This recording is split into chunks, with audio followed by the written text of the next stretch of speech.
Hi everyone. So today we're going to be talking about the principles of strength training, and I thought it'd be a good idea to go through these principles because a large part of our program is to do with strength training, and we're going to be going through a few different topics just to break down the different principles, and hopefully you'll understand why you'd want to do your strength training and how is the best way to do it as well. So first of all, you want to make your training specific. So depending on what your goal is, you're going to change the way you're doing your training as well. So one of your goals could be to be building muscle mass. So you would train in a certain way to build muscle mass. If you was looking to just generally build up your strength and be able to create more force when you're doing exercise, then you might want to change the way that you're training as well. And if you're specifically trying to improve your technique with your activity as well, so that could be a squat, then you might train differently as well. So being specific with your goal is the most important thing to start with, because that's going to guide you throughout your training. So just a few things that might vary depending on what your goal is. So if your goal was to build muscle mass, then the rep range that you work within, so that's how many times you repeat the movement. So just say you were doing a squat, the amount of times that you would squat down and come back up again would be between 8 to 12 reps if you're looking to build muscle mass. So that's called hypertrophy, building muscle mass. At the end of that set, you're going to want to feel like you're not able to do much more. You want to get to that 10th rep or 12th rep where you feel like that's all you can do, because that way you're going to be building muscle mass. If it's too easy and you get into 12 with no problem, you're not going to find that you're going to build the size in your muscles. And obviously the way that you can make your exercise harder so that it is difficult to get to 12 reps is by adding weight. Depending on your ability, just body weight might be enough to start with, and you can't do any more than 12 anyway. But as it gets easier, you're going to want to add weight to it. If you're looking to build strength just generally, it's not a focus on building muscle mass, and you want to improve your force production, then your rep range might drop down to five repetitions for each set. And then if you're looking at improving your technique, then we're going to want to assess your technique first of all to find out what's not right, and then we're going to work on things to improve your technique for your squat. So that might be that you're quite weak in a certain area like your glute muscles, so your buttocks. So there might be some exercises you'll undertake to build up your buttock muscles to improve your squat, and that could be things like bridges that are going to focus in on your glute strength. Okay, so that's the specificity, that's being specific. So the next aspect of strength training is overload. So I touched on it just now about you wanting to get to the last few reps and feel like you can't do many more. So that's where you're going to be overloading your body beyond what it's used to, and that's going to create adaptation. So your body adapts by laying down new tissues, so new muscle tissue that's going to be better quality and potentially larger, and which is going to allow for increased strength.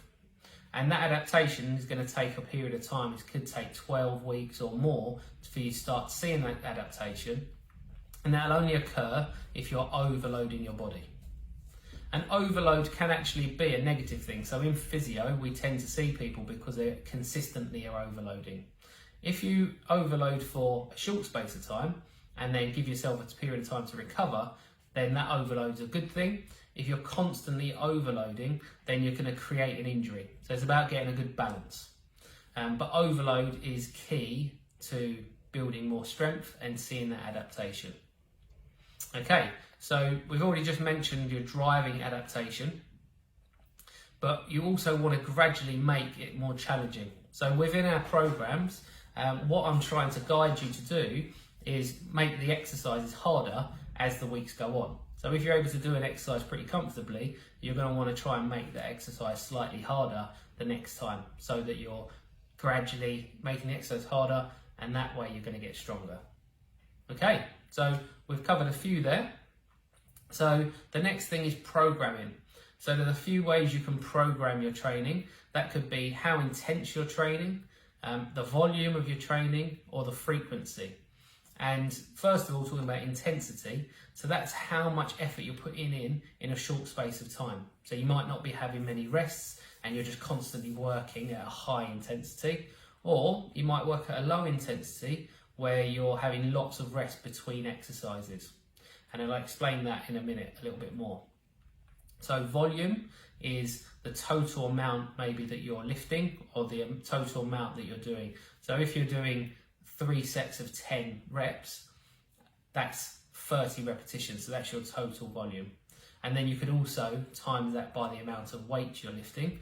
So if you say, let's keep it simple, you're doing 30 repetitions of 10 kg, that's 300 kilos overall. So that's your total volume. And you can sort of plan your training around making sure that you're only sticking to a certain volume in your training. This isn't something that you need to be able to go away with and suddenly be able to create your own programs, but it's just something to consider, that when you're training, you want to consider intensity, volume, and then frequency is the last one. So frequency is how often you're training throughout the week. So beginners, you're probably only going to want to train once a week so your body can recover and get used to what you're doing. People that are used to training, they might be training 5 days a week and then giving themselves a couple of days rest in between, and that would be okay for them, but it wouldn't be okay for a beginner. You can also, research shows that you can also train the same muscle groups up to 2 or 3 times a week, as long as you give yourself a rest day between. And again, that is for more advanced people training. For beginners, you're going to want longer rest periods. So that's your programming as a bit of an overview of making sure that if you increase your intensity, you don't want to be increasing your volume and frequency all in one go. You want to be working at one or the other and increasing one at a time. And if anything, you want to be fluctuating between those so that your intensity can reduce in one session, increase in another. And you may have found that in our 6-week program so far, that our intensities are changing each week. Okay, so the next thing is fatigue management. So that comes in with a lot of what I said about rest periods.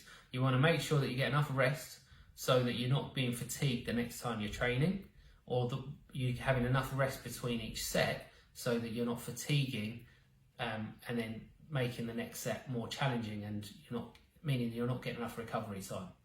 So that, as I said, the recovery time could be between sets, or actually how many days rest you have between training. So fatigue management is very important. So the next point I'm going to quickly make is variation. So what you guys may have found in the last 3 to 4 weeks is that we've been varying how you're doing the exercises, and variation is important so that your body doesn't become attuned to what you're doing. So what you want to try to do is trick your body every now and then so it doesn't get used to doing the same things week in, week out. So at the end of our 6-week block, we're going to be changing the exercises so your body's not going to be used to those exercises. So variation is really key. And the final point I wanted to make is that every individual is different. So someone's strength training program is going to be different to another person's. So don't feel like because you're seeing me do something in training, you have to be doing the same thing. It has to be individual to your ability, to your age, to your gender as well, because gender can play a part in strength, and many other aspects, previous injuries. So training should always be an individually tailored program to you. And what you'll find is that by just giving you variations of exercises, different levels of difficulty, you're going to be able to tailor it for yourself. So that was basically just a quick overview of principles of strength training. If there's any topics that you wanted to hear more about, we can always talk about those and expand on those a lot more. So hopefully that was interesting and made sense. Any questions, just leave them in the comment section below, and I look forward to posting some more content next week. Have a lovely bank holiday, and I'll see you all next week.